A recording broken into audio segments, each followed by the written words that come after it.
Welcome to Canada, a land of vast wilderness and forgotten history. Within its endless forests, beneath its great lakes, across its lonely prairies and empty tundra, and in the shadows of its many mountains, lies a shadowy realm of ancient mystery and lost lore. For centuries, Canada's native peoples have told stories that walk the hazy boundary between myth and reality. Tales of evil spirits and monstrous animals that were as real to them as the buffalo and the beaver. In this series, we will explore some of these legends as told by native elders of the 19th and 20th centuries, from tales of the ravenous Wendigo, through stories of the elusive Sasquatch, to narratives of obscure creatures, whispered of in dusty ethnologies, and the campfire stories of the most remote reserves. Join us as we uncover the secrets of the North, Canada's native monster legends. Before we get into the mysteries, I want to tell you about a cool little YouTube feature that has apparently been around for 6 years, which I just found out about the other day. YouTube allows viewers to support their favorite channels by purchasing loyalty badges, which are little icons that appear beside their names whenever they post a comment. The icons vary with the amount of time a person has been a loyalty badge holder. I've decided to create legendary Canadian monster badges for my own channel, which you'll be able to purchase for the monthly price of a Tim Hortons coffee. New badge holders get to have the Thunderbird from Vancouver, BC's Stanley Park appear beside their YouTube comments. After 1 month, the icon graduates to the Mishapishu, or Underwater Lynx, from Egoa Rock, Ontario. After 2 months, the icon becomes the Wendigo from the 1964 painting by Norval Morisseau. 6 months of loyalty are rewarded by the Ogopogo from Kelowna, BC's Kerry Park. At your 1-year anniversary, you'll receive the Nakani, the hairy red-eyed giant of the North. And after 2 years of loyalty, you'll become the proud owner of the coveted Sasquatch from Harrison Hot Springs, BC. To get your loyalty badge and support my work in the process, please click the join button beside the subscribe button on my channel's homepage and follow the prompts. Once you're done, a Canadian monster will appear beside your name every time you post a comment on my page. You can cancel anytime by clicking your channel's icon in the top right-hand corner, clicking Purchases and Memberships, clicking Manage Membership, and clicking Cancel. Thank you for considering becoming a member of my channel. I'm looking forward to seeing your badges in the comments below.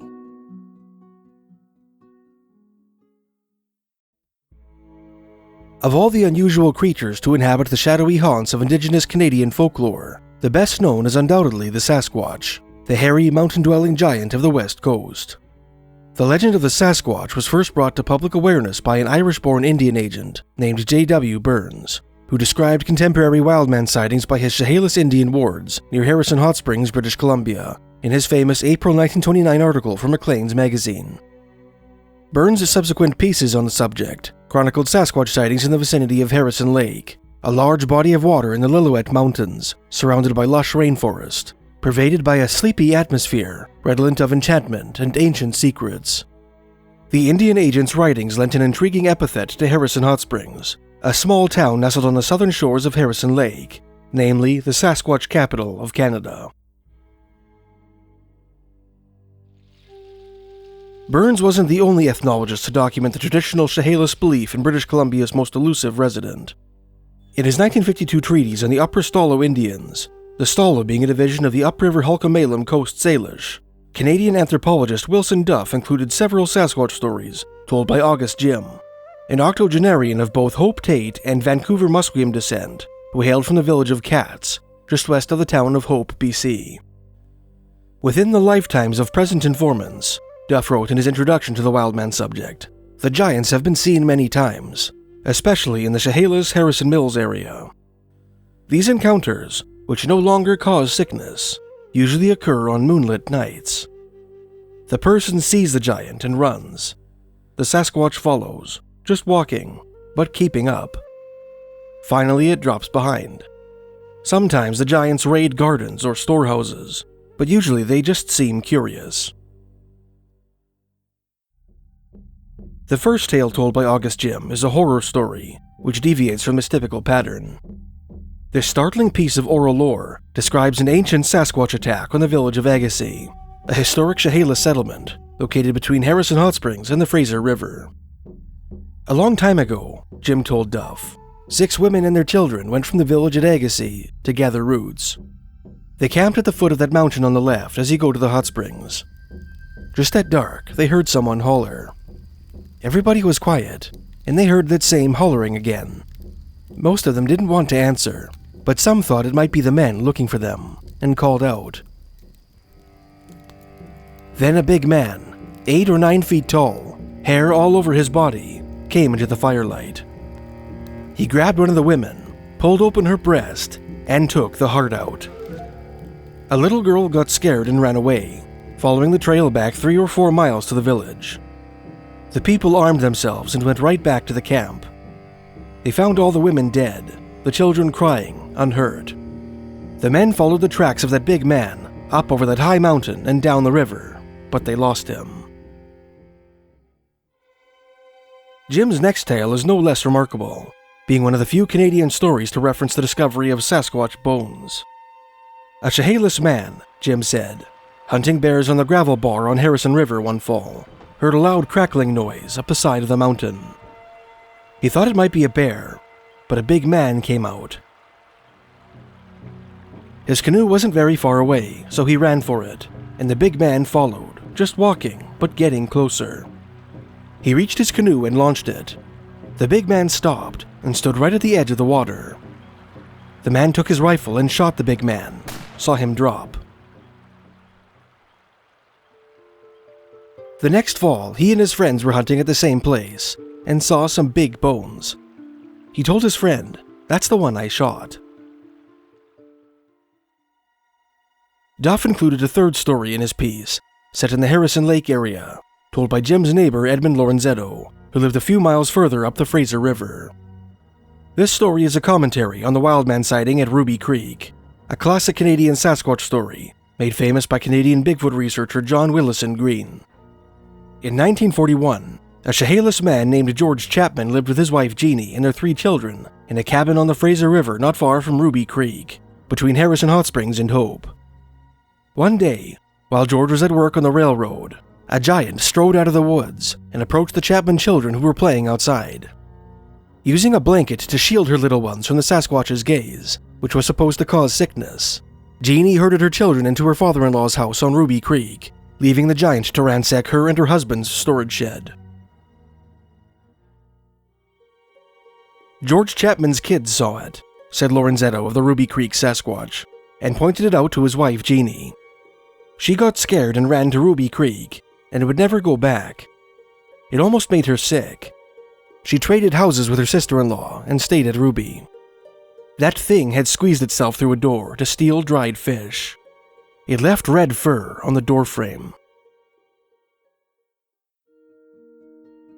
Duff concluded his segment on the Sasquatch of Harrison Lake by writing, "Sasquatches are said to have been seen by whites as well as Indians in recent years. 5 or 6 years ago, for example, a party of white loggers are said to have seen one ahead of them on a road near Harrison Lake." Far to the east, across the Rocky Mountains and the Canadian prairies, the rocky forests of the Canadian Shield are said to be haunted by a monster of another kind. According to the Anishinaabe of northern Ontario, the wilderness north of the Great Lakes is the abode of an evil spirit called the Windigo, or Wendigo, which possesses those who indulge in cannibalism. Victims imbued with the spirit of this northern demon are said to develop an insatiable hunger for human flesh, and to gradually transform into gaunt, gray-skinned giants that roam the forest in search of human prey. In his 1915 article for the Canada Department of Mines Geological Survey, American anthropologist Frank Goldsmith Speck included Wendigo legends told by the Algonquin of Lake Temagami, north of Lake Nipissing, Ontario, and the Ojibwe of Lake Timiskaming, further to the northeast. He classified the Windigo of Timiskaming Algonquin folklore as a man-eating creature who roams through the woods devouring luckless victims. He is believed to have commenced as a hunter who became lost in the bush and lost all his provisions and clothing. Then he preyed upon anything he could find, like an animal. Later in his article, Speck included an Ojibwe Wendigo story he heard on the shores of Lake Temagami. This story involves a medicine man named Buzzing Noise, his wife, Medicine Woman, and their children, who once encamped on the shores of some nameless lake. West of this lake, at the end of a long portage trail, was another lake dotted with many islands. One evening, while sitting alone in his tent, Buzzing Noise was suddenly and unaccountably overcome by a wave of dread. a formless premonition that something evil was heading his way. Having long since learned to heed his instincts, the medicine man gathered his family, ensured that they had enough blankets to stave off the chill of the night, and piled them into his canoe. The family paddled out into the lake and went to sleep, bobbing silently within sight of their camp. The next morning, the medicine man returned to shore and discovered that his tent had been destroyed, doubtless the work of a Wendigo or cannibal monster. Knowing that it was not safe to linger in the area, Buzzing Noise sent his wife and children down the portage trail to the westerly lake, telling them that he would follow behind them with the canoe. Heeding a dream he had the previous night, he warned them that if a whiskey jack or Canadian jay flew over their heads, the Wendigo was close behind them. The family reached their destination without incident and built a wigwam on one of the lake's many islands. They were safe there, Speck explained, as the Windigo, having no canoe, could not cross. Once his family was settled into their new home, Buzzing Noise told his wife, "I'm not yet satisfied. I must beat that Wendigo, because he will bother us all winter, and then we will starve, for I cannot hunt while staying at camp all the time, watching out for you and the children." Rather than combating the Wendigo the conventional way, the medicine man decided to engage him using the tools of his trade. He proceeded to build a shaking tent, or conjuring lodge, a cylindrical wigwam made from 7 poles covered with bark, by which medicine men across the country attempted to commune with both human and inhuman spirits for purposes of clairvoyance. He crawled inside the structure and commenced singing his medicine song. Soon, the tent began to shake with unearthly violence, and a choir of uncanny voices could be heard wailing outside, accompanying the singing shaman. Buzzing Noise told his wife that the spirit of the Windigo had arrived in the shaking tent, and that he intended to grapple with him and send him back west where he came from.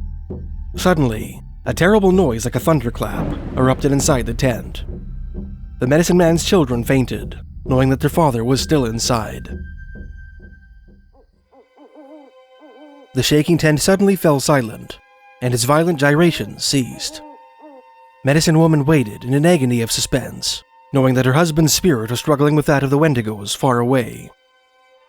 After what seemed like an eternity, the wigwam shook again, an indication that the shaman's spirit had returned from its journey.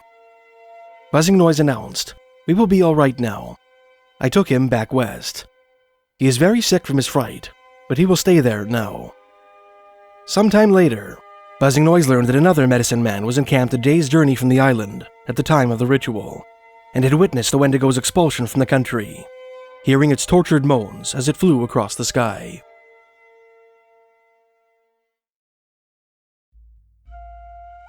Another series of Ojibwe stories featuring this boreal ghoul appears in the 1916 article Ojibwe Tales from the North Shore of Lake Superior, written by American anthropologist William Jones, a member of Oklahoma's Fox Nation. One of these rather nebulous tales makes a clear distinction between the Wendigo and another more mysterious forest-going giant, perhaps a wild man more akin to the Sasquatch of the Pacific Northwest. The story references other fantastic monsters of Ojibwe mythology as well, including, apparently, a sort of giant beaver, which appears in other folkloric traditions across the country, a giant lakefish, which is a staple of Ojibwe lore, and a Manitou woman, or female demon. A Wendigo once came to a family, Jones wrote. He was feared all the while he was there, yet he was gentle with the children, letting them dance on the palms of his hands and singing to them. He hunted beavers with the man, driving the great beavers out of the mountains. Then he went away, warning them that he would return if they ever ate the musk glands. The sound of him could be heard a great way off, on the farther shore of the sea, where he fought with a Manitou woman. A hunchback who had been despised by the people was called upon for help against a Windigo woman that was coming to destroy the village. He spurned the gifts that were offered him, but nevertheless went to meet the Windigo woman and slew her. 2 men driven by the wind came to a shore, where they became alarmed at the sight of the huge footsteps of a giant. While in his keeping, there came a Windigo who desired them. A quarrel arose, whereupon the giant had his dog come from beneath a wooden bowl and slay the Windigo. This dog he gave to the men to take home, and it became the first dog among men. Jones included one more story set in the forests north of Lake Superior. Although it makes no mention of the Wendigo, it may not be out of place to include it here. Mashos the giant, Jones wrote, lived with his 2 daughters and their husband. He tried in vain to dispose of his son-in-law. He once left him to the mercy of gulls on a lonely island. Another time, he left him to be devoured by eagles.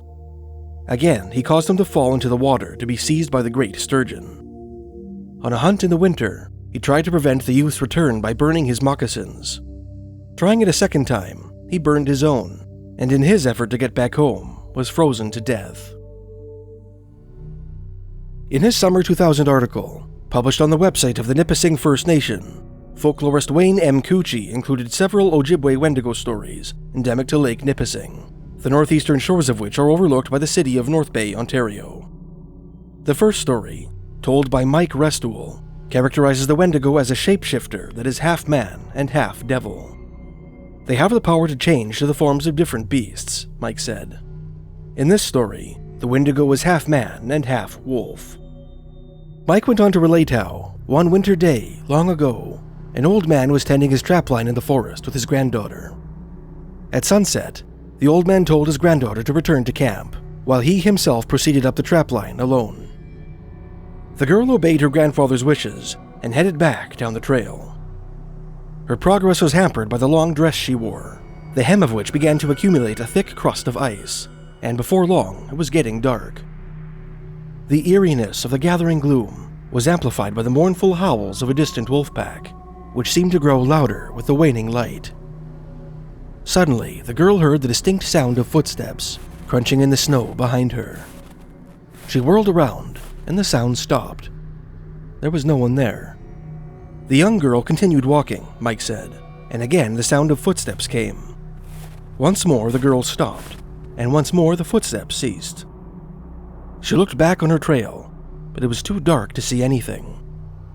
The girl became frightened, for deep inside her she knew it was a Windigo. She began to run, and likewise the footsteps behind her quickened. Realizing that her diabolical pursuer would overtake her, the girl ran off the trail and climbed a tall tree. No sooner had she done so than a Wendigo emerged from the darkness and stopped at the base of the tree, gazing in apparent bewilderment at the terminus of the girl's footprints.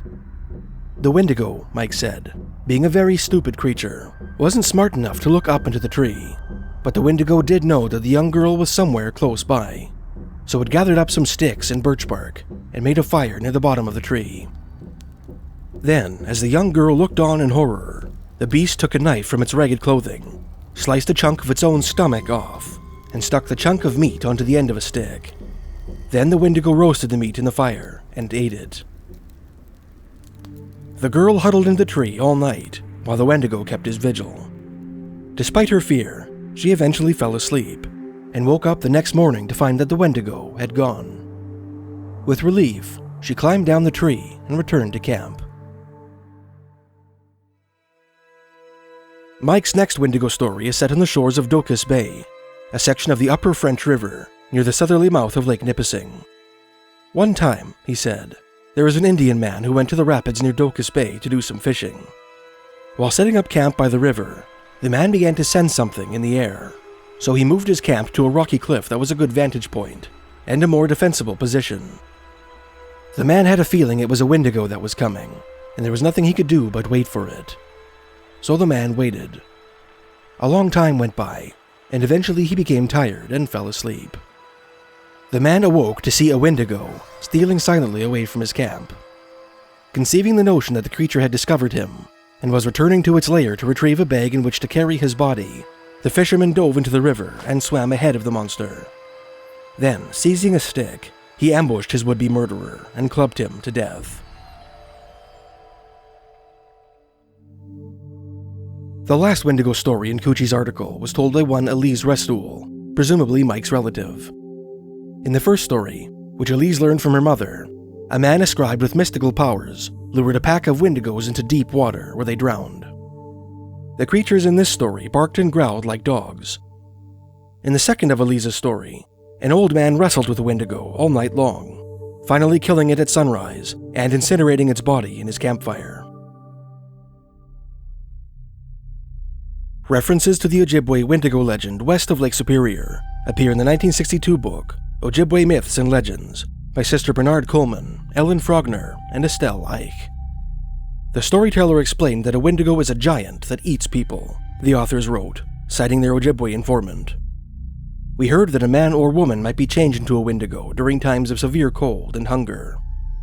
Such a transformation could also result from dreaming about a Wendigo. An antidote for these transformations was to have the individual affected consume hot tallow. The authors went on to reference the story of a Wendigo medicine man that lived at the bottom of Lake Windigo, an insular lake on Star Island which lies in Cass Lake, Minnesota, which in turn lies in both Chippewa National Forest and the Leech Lake Indian Reservation. The many unexplained drownings on this strange body of water were attributed to the machinations of this cannibalistic shaman. The authors then related a Wendigo fairy tale, which their informant described as an Ojibwe Jack and the Beanstalk story. In this tale, set in the distant past, men of a certain native village began to disappear while hunting in the woods. The villagers soon determined that the hunters were being killed and eaten by a giant Wendigo that haunted the forest beyond their camp. One brave young boy resolved to kill this monster and set out in search of it. The Wendigo saw the boy wandering in the woods and captured him, bringing him back to his lair with the intention of fattening him up so that he might make a more suitable meal. In order to achieve this grisly purpose, without the boy suspecting his design, he challenged his little prisoner to an eating contest, telling him that he would kill him unless he managed to match him in appetite. Wise to the Wendigo's wiles, the boy tricked the giant by inconspicuously slipping the food placed before him into a hidden buckskin bag. Then, pretending that the bag was his stomach, the boy slid it open with a knife and dared his captor to try the same. Loath to be bested by the child, the dim-witted giant slid open his own belly and inadvertently killed himself.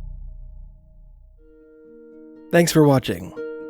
Join us in the next segment of the series for more of Canada's native monster legends.